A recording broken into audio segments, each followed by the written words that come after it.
Conseil des ministres est réuni ce mercredi 20 mars 2024 sous la présidence de son Excellence le capitaine Ibrahim Traoré, président de la transition et chef de l'État.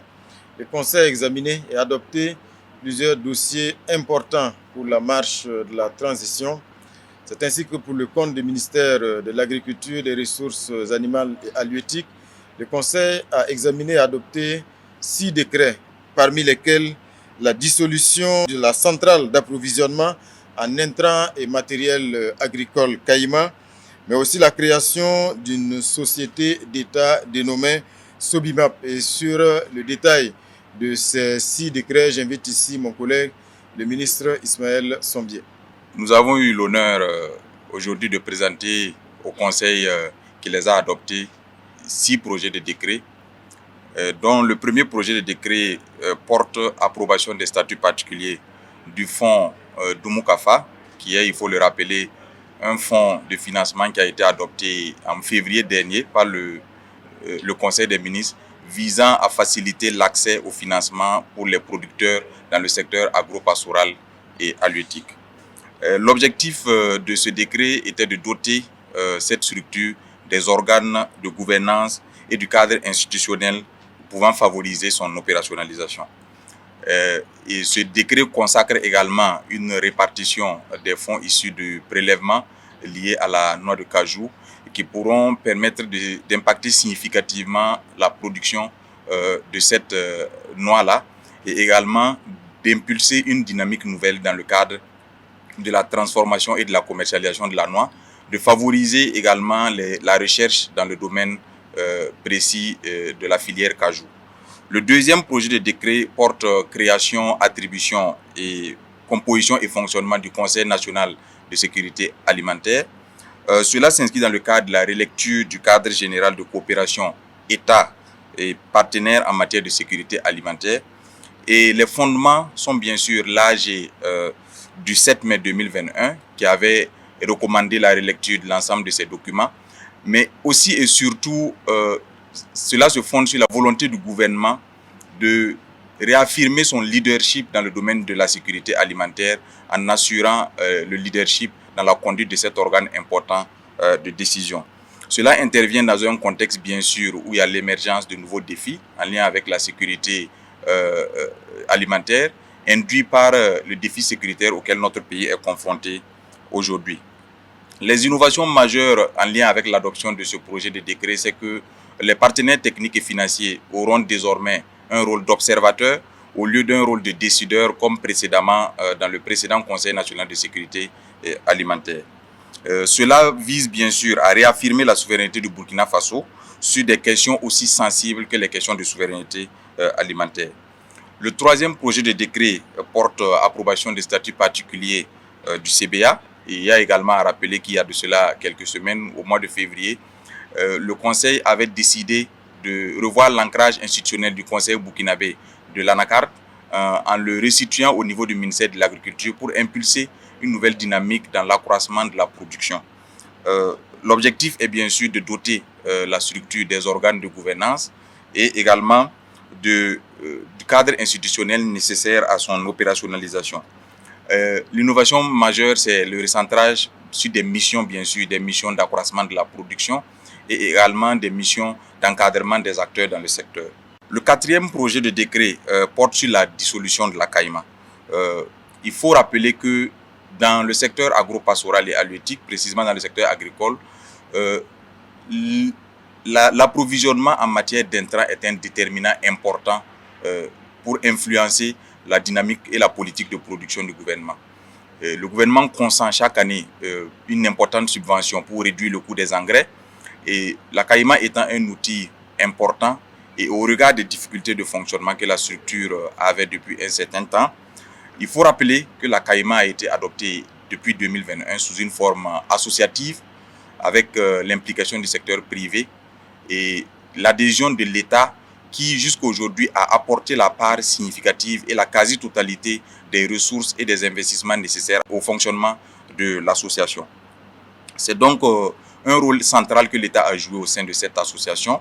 Et au regard des difficultés que nous avons aujourd'hui et tenant compte de la sensibilité du secteur qui est celui des intrants, le Conseil a pris la décision de procéder à la dissolution de la centrale d'approvisionnement en intrants et en matériel agricole, dû bien sûr aux difficultés de fonctionnement et également induit par la nécessité pour le gouvernement de contrôler la subvention parce que au regard des dysfonctionnements qui sont observés, le coût de la subvention ne fait que s'accroître et cela joue négativement sur le budget de l'État.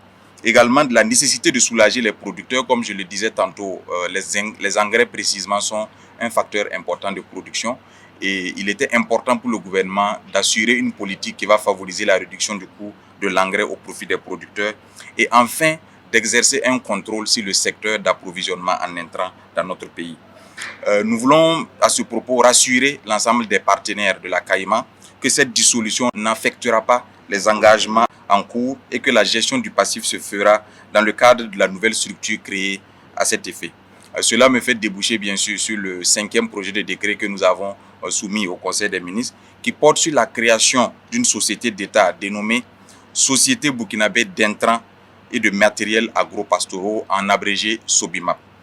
Cette société se veut être une société stratégique pour le gouvernement en matière d'approvisionnement en intrants et sera essentiellement assurée par les capitaux publics, c'est-à-dire que le gouvernement sera le seul actionnaire de cette société. Le secteur des intrants est un secteur important et stratégique et la politique du gouvernement aujourd'hui avec la mise en œuvre de l'initiative présidentielle pour la production agricole et la mise en œuvre de l'offensive agro-pastorale halieutique qui vise à terme à permettre au Burkina Faso d'atteindre une souveraineté alimentaire à l'horizon 2025, il était important pour le gouvernement d'assurer une politique qui permette de contrôler le prix des engrais accessibles aux producteurs. L'objectif, bien sûr, c'est de créer des conditions favorables à un approvisionnement optimal à prix contrôlé des intrants, notamment les engrais. Il faut préciser que les droits et obligations de la CAIMA seront subrogés à la nouvelle structure qui est bien sûr la SOBIMAP. Le dernier décret que nous avons soumis au Conseil des ministres aujourd'hui porte bien sûr sur l'adoption des statuts particuliers de la nouvelle société créée, à savoir la Société burkinabé d'intrants et de matériel agro-pastoraux. Et le projet de statut qui a été soumis a été adopté par le Conseil des ministres dans un contexte bien sûr où il y a nécessité d'opérationnaliser la nouvelle société créée et dans l'objectif de doter la société des organes et du cadre institutionnel favorable à son fonctionnement optimal dans de très brefs délais. Pour le compte du ministère de l'Énergie, des Mines et des Carrières, le Conseil a examiné plusieurs rapports et les ont donc adoptés. Il s'agit de l'avant-projet de loi portant Code minier du Burkina Faso. Il s'agit également du renouvellement du permis d'exploitation industrielle de grande mine d'or de Sambrado, de la société Somissa SA et de la demande de permis d'exploitation industrielle de grande mine d'or de la société Toega SA. Le Conseil a également acté pour le compte de ce ministère le retrait du permis d'exploitation industrielle de grande mine d'or de Inata et de manganèse de Tambao. Et sur tous ces décrets, pour plus de détails, j'invite ici mon collègue, le ministre des Mines, M. Gouba. Le Conseil a examiné et adopté au titre du ministère de l'Énergie, des Mines et des Carrières 4 rapports. Et il a entériné 5 décrets et un avant-projet de loi. Pour ce qui concerne le premier dossier, le Conseil a adopté un décret portant renouvellement du permis de la grande mine industrielle de Sambrado. À travers ce projet, il s'agira de prolonger la durée de la vie de la mine pour 5 ans additionnels. L'adoption de ce décret va également permettre de créer et de consolider 1380 emplois et de générer au profit du budget de l'État plus de 77 milliards de nos francs. En termes de taxes, en termes de redevances et également en termes de contribution au fonds de développement minier local et de fonds de réhabilitation et de fermeture de la mine.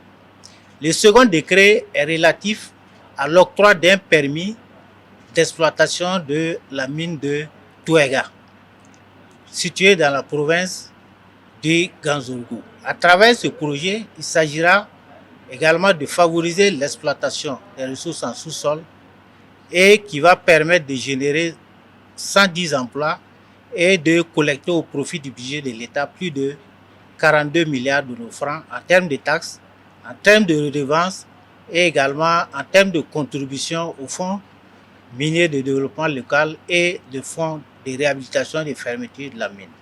Donc le troisième rapport est relatif à un décret portant retrait respectivement des permis d'exploitation de la mine d'or de Inatan et du permis d'exploitation de la mine de manganèse de Tambao.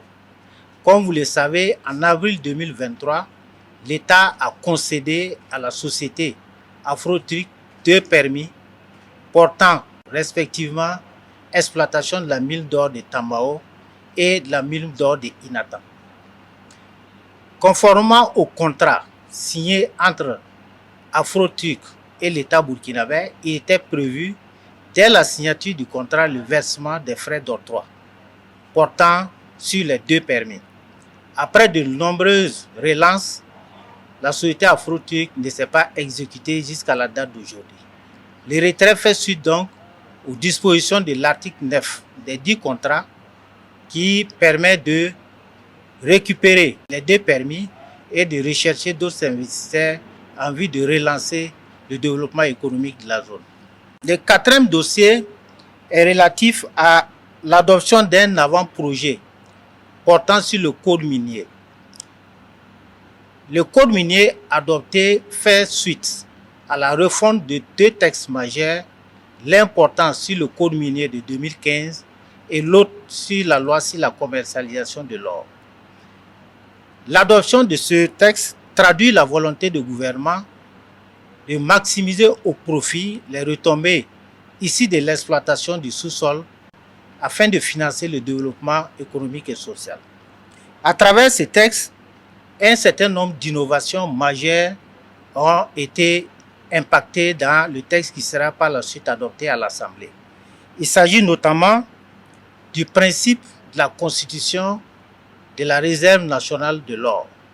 Ce principe a été clairement affiché dans le nouveau code permettant au gouvernement de pouvoir poser les bases juridiques permettant de pouvoir collecter et disposer de l'or. La seconde innovation porte sur l'ouverture du capital des sociétés minières aux investisseurs et également l'élargissement de la quote-part du capital dans les sociétés minières qui est aujourd'hui de 10%.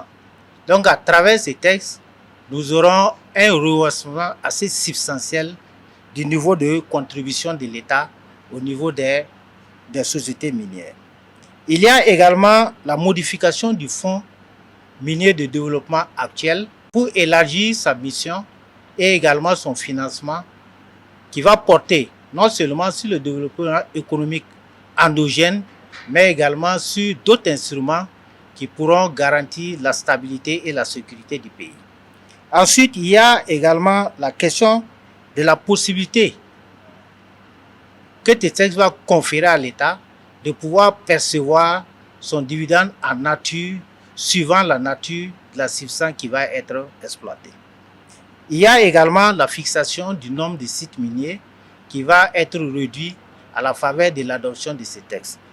Enfin, il y a également la prise en compte de la commercialisation de l'or à l'intérieur du pays par les comptoirs, par également un ensemble d'acteurs dont l'essentiel sera reversé au niveau de la Société nationale des substances précieuses qui se chargera par la suite des questions d'exportation à l'extérieur. Voilà donc ce qu'on pouvait retenir pour l'essentiel de ces rapports importants qui ont été examinés et adoptés aujourd'hui en Conseil des ministres, certains d'entre eux qui vont faire l'objet très prochainement donc d'autres actions de communication pour apporter encore plus de détails.